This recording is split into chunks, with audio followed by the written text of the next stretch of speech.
because the United States, so this is specifically about the US, has lagged its peers with regards to mortality. So on the left, this is the US, and this is removing all of what I would call infectious disease and external causes of death, so like homicide and accidents, stuff like that, against the other OECD nations. The ones that have worse mortality, those are the lines above it, are places like Lithuania, a lot of the ex-Soviet or Eastern European nations.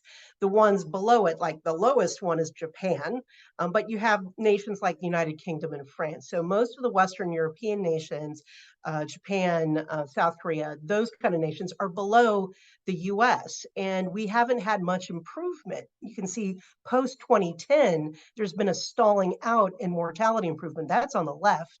That's using age-adjusted death rates, removing external causes of death.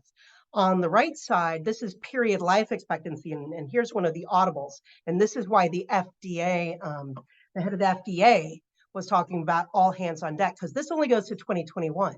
And he was responding to the CDC's preliminary estimate of life expectancy for 2022. So we see US lagging against all of our peers.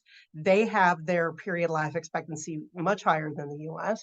And of course, ours went way down during the pandemic, down to 76.1 years. So what was it? And I wrote it down. For 2022, it was 77.5 years. So, it improved. However, that brings us back to still below 2019. It brings us back to about where we were in 2005. So it still lags, the pre-pandemic level by quite a bit. And it's not all COVID.